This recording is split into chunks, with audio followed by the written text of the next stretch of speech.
Hello everyone, good morning. So बच्चों, जो last topic हमारा था उसमें ही थोड़ा बहुत हम कंटिन्यू कर रहे हैं, है ना, क्योंकि उसमें थोड़ा बहुत पोर्शन हमारा अभी बचा हुआ है। सो वही तो देखो, लास्ट में साइंटिफिक नोटेशन वाला टॉपिक लिया था, वो समझ में आना चाहिए आपको, ठीक है। 5 पॉइंट जितना उसका था, 4 या 5 पॉइंट है, तो आपको याद रखना है। उसके बाद बच्चों, उसमें देखो, अगर आप कोई भी प्रैक्टिकल कर रहे हो तो प्रैक्टिकल में आपकी 2 टाइप्स की वैल्यू होती है। कोई भी आप प्रैक्टिकल कर रहे हो और आपका जो भी आंसर आ रहा हो, ठीक है, तो आप जो भी आंसर ला रहे हो बच्चों, उसके लिए आपकी 2 टाइप्स की वैल्यू होती है। मैंने यहाँ दोनों वर्ड्स लिखे हैं, एक होती है प्रिसाइज और दूसरी होती है एक्यूरेट। 2 है, समझना अच्छे से। एक होती है प्रिसाइज और दूसरी होती है एक्यूरेट। अब दोनों वर्ड्स में डिफरेंट क्या है समझ लो पहले। तो देखो बच्चों, प्रिसाइज क्या होते हैं, जैसे कि मैं आपको बोलूं कि हम कोई प्रैक्टिकल कर रहे हैं और उसकी जो ट्रू वैल्यू है वो है 2.0। कितनी है? 2.0। ये इसकी क्या है? ट्रू वैल्यू है। कौन सी वैल्यू है? ट्रू। मतलब हम जो प्रैक्टिकल करने वाले हैं उसका जो एग्जैक्टली आंसर आना चाहिए वो क्या है? 2 है। ओके, अब समझो प्रिसाइज और एक्यूरेट क्या होता है। अगर आपने प्रैक्टिकल किया, आपका आंसर 2 आ रहा है तो आप एक्यूरेट आंसर ला रहे हो, है ना। लेकिन अगर आपका आंसर 1.9, 2.1, ठीक है, देखो ये 1 पॉइंट कम है और ये 1 पॉइंट ज्यादा है, मतलब कि उसकी पास की वैल्यू है। ये एक्यूरेट तो नहीं है, पर क्या है? उसकी प्रिसाइज वैल्यू, क्लोजनेस। प्रिसाइज मतलब हम बोल सकते हैं क्लोजनेस। हमारा जो एग्जैक्टली आंसर है उससे हमने जो प्रैक्टिकल किया उसका आंसर कितना उसके क्लोज है, ठीक है, उसको बोला जाता है प्रिसाइज। समझ में आ रहा है? तो प्रिसाइज क्या और एक्यूरेट क्या है? एक्यूरेट तो समझ में आया होगा, जो आंसर है वही आए, ट्रू वैल्यू वही हमारे एक्यूरेट वैल्यू है, ठीक है। लेकिन अगर उसके आसपास का कोई आंसर आ रहा है, हमारे ट्रू वैल्यू के क्लोजनेस कितना है उसको हम बोलेंगे उसकी प्रिसाइज वैल्यू। क्लियर है? तो प्रिसाइज और एक्यूरेट दोनों समझ में आ रहा है बच्चों। एक एग्जांपल ले लेते हैं ताकि आपको इजीली समझ में आए। जैसे कि हमारे पास टोटल 3 स्टूडेंट है, ए, बी और सी, ठीक है। ये 3 स्टूडेंट्स हैं और तीनों प्रैक्टिकल लैब में जाके प्रैक्टिकल कर रहे हैं, ठीक है। और हमारी जो ट्रू वैल्यू है वो यही याद रखना है हमें, एग्जैक्टली जो एक्यूरेट वैल्यू है कौन सी है? 2 है। हमारा आंसर 2 आना चाहिए, ठीक है। जैसे कि फर्स्ट हमारा जो ए स्टूडेंट है, देखो केमिस्ट्री में क्या होता है बच्चों, आप जब भी साइंस पढ़ रहे होते हो तो उसमें एक ही बार आपने प्रैक्टिकल किया और जो आंसर आए वो सही, ऐसा नहीं होता है। उसमें एक से ज्यादा बार उसका प्रैक्टिकल करना पड़ता है, उसके बाद जो आंसर आता है उसका एवरेज निकालना होता है, ठीक है, या एक से ज्यादा बार उसको ट्राई करना है। क्योंकि एक ही बार हमने प्रैक्टिकल किया और वो सही होगा वो तो हम मानेंगे नहीं, क्योंकि अगर उसमें कुछ हमने प्रॉब्लम कर ली है या कुछ हमारे से गलती हो गई है तो आंसर गलत हो सकता है। इसलिए साइंस में बच्चों जब भी कोई भी प्रैक्टिकल करते हो तो एक से ज्यादा बार किए जाते हैं, ताकि आपको एग्जैक्टली अगर कोई प्रॉब्लम रह गई हो कई बार भी प्रैक्टिकल में तो समझ में आए कि हाँ हमने यहाँ पर ये प्रॉब्लम की, ठीक है।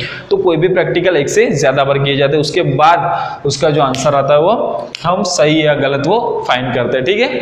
तो हमें 2 वर्ड समझने हैं, प्रिसाइज और एक्यूरेट। तो बच्चों जैसे कि हमारा स्टूडेंट ए है, प्रैक्टिकल लैब में गया, उसने फर्स्ट जो प्रैक्टिकल किया उसका आंसर आ रहा है 1.95। कितना आ रहा है? 1.95 ये उसका आंसर आ रहा है, ओके।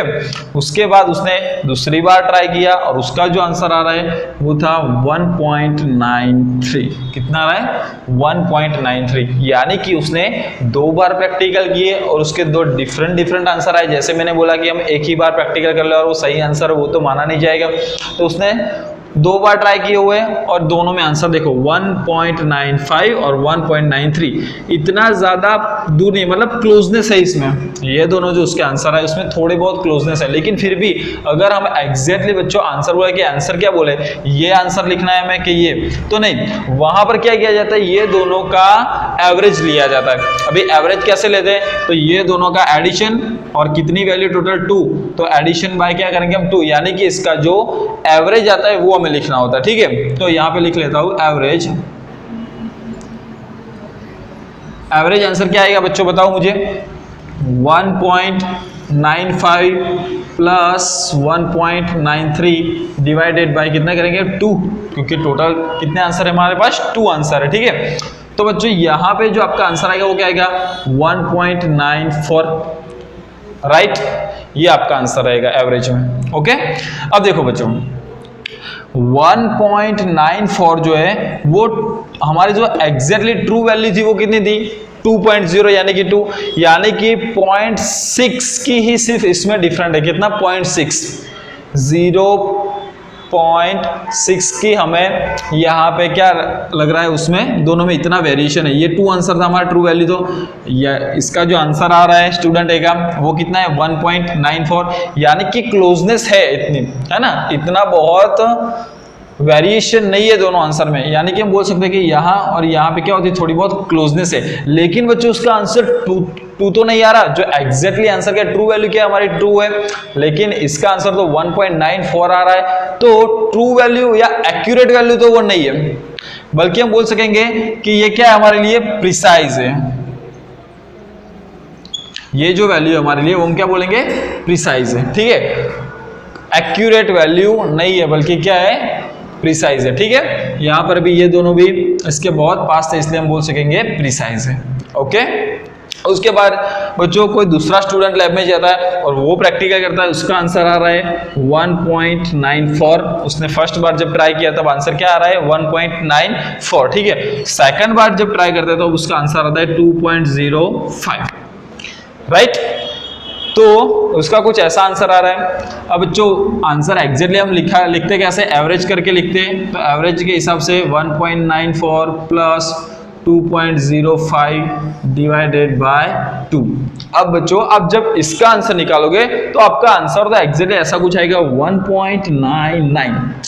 लेकिन बच्चों देखो यहां पे दोनों जो उसकी वैल्यू आ रही है आंसर आ रहा था, ये तो हमने एवरेज लिखा है, ठीक है, लेकिन ये दोनों देखो फर्स्ट में बहुत ही पास है 1.93 और 1.95, यानी कि बहुत ही क्लोजनेस है, इसलिए हमने क्या बोला वो प्रिसाइज है, ठीक है। लेकिन यहाँ पे देखो बच्चों आपको यहाँ लगता होगा कि सर यहाँ पर तो आंसर 1.99, इससे भी ज्यादा बहुत पास में 2 से, तो ये भी तो प्रिसाइज हो जाएगा। लेकिन नहीं बच्चों गलत हो जाएगा। देखो ये तो हमने एवरेज लिखा ना, बाकी उसका एग्जैक्टली उसने जो प्रैक्टिकल किया उसमें तो उसके ये दोनों आंसर आए।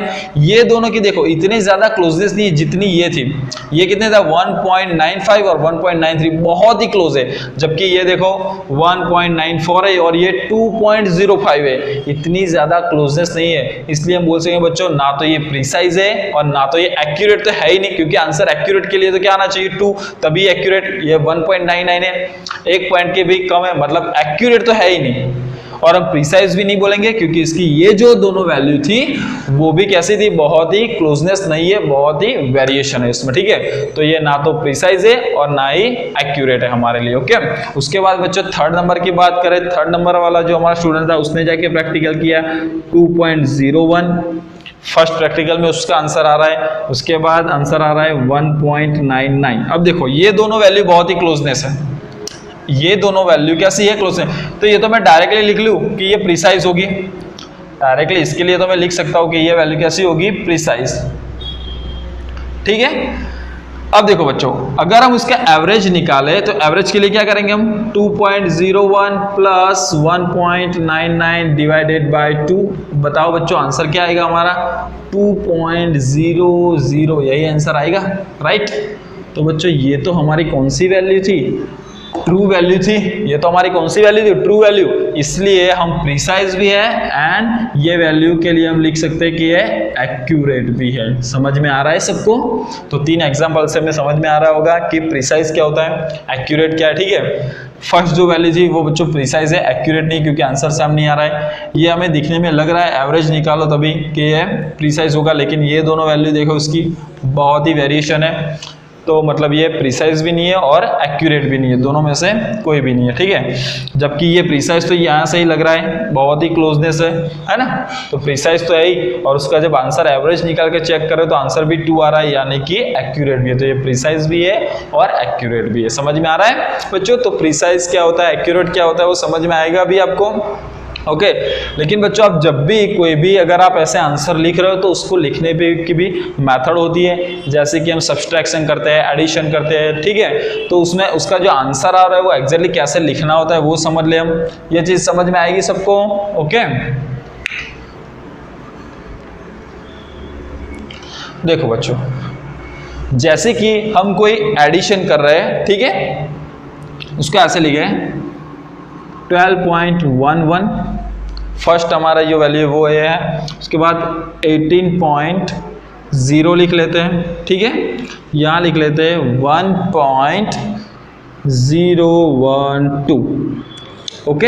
इसका हमें बच्चों एडिशन करना है। अगर आप एडिशन करोगे तो आपका कुछ आंसर ऐसा आ रहा है 31 हो जाएगा ना, 31.122 ऐसा कुछ आपका आंसर आ जाएगा, ठीक है, क्योंकि 2 और ये 2 और ये 1, 8.11 और ऊपर 1 जाएगा ना, इसलिए कितना हो जाएगा 3, यानी कि आपका आंसर आ रहा है 31.112, ठीक है, ये हमारा डेसिमल है।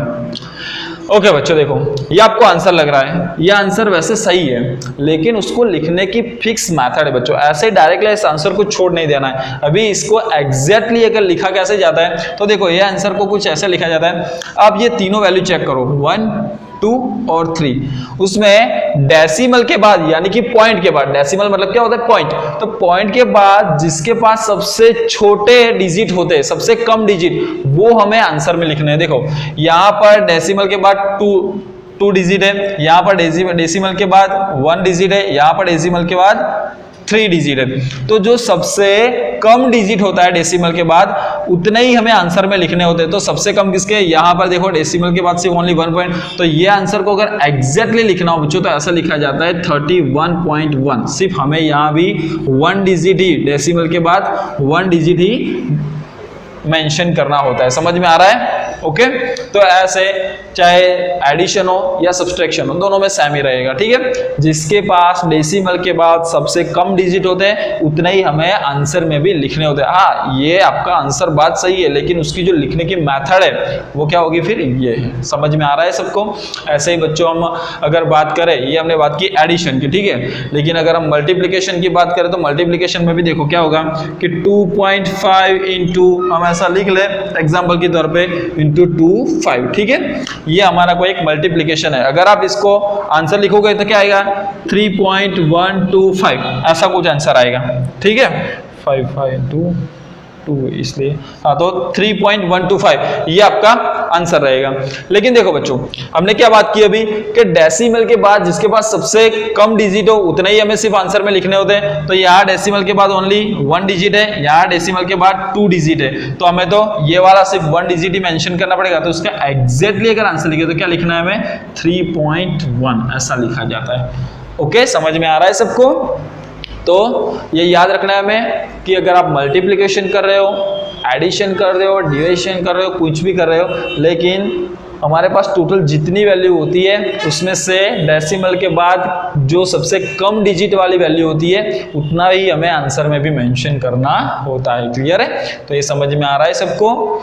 तो प्रिसाइज क्या है, एक्यूरेट क्या है, वो आगे बात कर ली। उसके बाद उसको जो भी आंसर आ रहा है वो कैसे लिखना है वो भी आपको समझ में आएगा, ठीक है। उसके बाद थोड़े बहुत और भी रूल्स है बच्चों, देख लो। आपको लगता होगा सर मैथ्स के टीचर हैं, केमिस्ट्री पढ़ा रहे हैं, क्या कर रहे हैं, समझ में नहीं आ रहा है, क्या करें। अभी टॉपिक ही कुछ हमारा ऐसा है ना, क्योंकि फर्स्ट चैप्टर है, बहुत बेसिक है और आपको समझना भी, आगे बहुत जगह भी आपको यह सब काम आने वाला है, ठीक है। देखो बच्चों, उसके बाद बात करें कि आपको कुछ ऐसा नंबर या वैल्यू आपको दी हुई है, ठीक है, तो उसमें से हमें ये लास्ट वाला डिजिट निकालना है। कौन सा? लास्ट वाला डिजिट। ओके, तो हम क्या करेंगे बच्चों, लास्ट वाले डिजिट अगर हमें निकालना है, अगर ये लास्ट वाला डिजिट 5 से ज्यादा है, ध्यान रखना, लास्ट डिजिट हमें निकालना है, ठीक है, इस वैल्यू में से। अगर लास्ट वाला डिजिट 5 से ज्यादा है तो उसके आगे का जो डिजिट है वहां पे एक ऐड करना होता है। यानी कि हम इसको लिखना, मुझे 6 निकालना है, यानी कि 5 से ज्यादा है तो इसको मैं कुछ ऐसा लिखूंगा 1.3, और ये 5 से ज्यादा है तो ये जो नंबर है इसमें एक ऐड करना पड़ेगा, यानी कि यहाँ पे मैं 1.39 लिख सकता हूँ। समझ में आ रहा है? एक और एग्जाम्पल ले ले, जैसे कि 2.377, ठीक है। अगर उसमें से मुझे लास्ट डिजिट को हटाना है तो लास्ट डिजिट में देखो 5 से ज्यादा है तो उसके आगे वाले डिजिट में एक ऐड करेंगे हम, यानी कि 2.38, ये उसकी एग्जैक्टली वैल्यू, ऐसे लिखा जाता है, ठीक है। ये सब मेथड है बच्चों, याद रखना है। तो समझ में आ रहा है फर्स्ट रूल्स? ओके, उसके बाद बच्चों सेकंड रूल्स में बात करें कि अगर लास्ट डिजिट हमें हटाना हो और वो 5 से कम हो, जैसे कि यहाँ पे हम एग्जांपल ले रहे हैं 4.334। देखो ये क्या था, जब लास्ट डिजिट 5 से ज्यादा हो, लेकिन अब लास्ट डिजिट 5 से कम हो और उसको दूर करना हो तो यहाँ पे हमें कोई चेंज नहीं करना, यानी कि हम 4.33 ऐसा ही लिख सकते हैं। ठीक है, एक और एग्जांपल ले लेते हैं, जैसे कि 3.212। ठीक है, अब यहाँ पर देखो बच्चों, ये 5 से कम है तो यहाँ पे हमें कोई चेंज नहीं लाना है। ये कैसा है, 5 से कम है तो हमें यहाँ पे कोई चेंज नहीं लाना है, यानी कि 3.21 ऐसा ही छोड़ देंगे। क्लियर है, लास्ट डिजिट हमने दूर भी कर लिया और आगे में कोई ऐड भी नहीं हो रहा है। ठीक है, तो ये सेकंड नंबर का रूल था।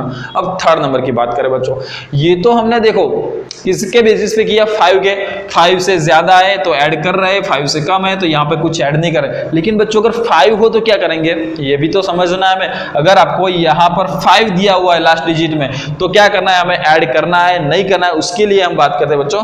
तो यहाँ पे एक एग्जाम्पल ले रहे हैं, जैसे कि 6.35। ठीक है, उसमें से अगर हमें 5 को दूर करना है, 5 को यहां से हटाना है। ठीक है, तो बच्चों 5 के लिए हमें हटाना हो तो उसके आगे वाला हमें डिजिट देखना है। अगर यहाँ पे आपको कोई ऑड नंबर दिख रहा हो, कैसा ऑड नंबर, ऑड और इवन तो समझ में आ रहा है ना, ऑड क्या होता है इवन क्या होता है, तो बस वही है। अगर 5 है और उसके आगे ऑड नंबर है तो हमें एक ऐड करना है, यानी कि 6.4 लिखना है। ठीक है, लेकिन बच्चों अगर यहाँ पे 6.45, इधर देखो कौन सा नंबर है, इवन नंबर है ना, कौन सा नंबर है, इवन। अगर इवन नंबर है तो उसमें कुछ भी ऐड नहीं करना है, 6.4 ऐसे लिख लेना है। समझ में आ रहा है, देखो दोनों आंसर सेम हो गए, पर मैं क्या समझाने जा रहा हूं, अगर लास्ट डिजिट 5 है और 5 को हमें वहां से दूर करना है तो उसके आगे वाला डिजिट चेक करना है, अगर वहां ऑड नंबर है तो एक ऐड करना है, 3 की जगह 4 किया हमने। लेकिन अगर इवन ही नंबर है तो उसमें कुछ भी ऐड नहीं करना है, ऐसे ही लिख लेते हैं हम। ठीक है, जैसे कि दूसरा कोई एक एग्जांपल ले लेते हैं, यहाँ पे लिख लेते हैं 7.25। चलो बच्चों बताओ मुझे इसका आंसर क्या होगा, तो 7.2 लिख सकें क्योंकि यहाँ पे कौन सा नंबर है, इवन नंबर है ना। ओके, एक और एग्जांपल ले लेते हैं 3.75। तो इसके लिए हम 3.8 लिखेंगे क्योंकि यहाँ कौन सा नंबर है, ऑड नंबर है। ओके बच्चों, तो ये प्रिसाइज, एक्यूरेट और ये सारे वैल्यू के जो मेथड कैसे लिखी जाती है समझ में आएगा अभी आपको।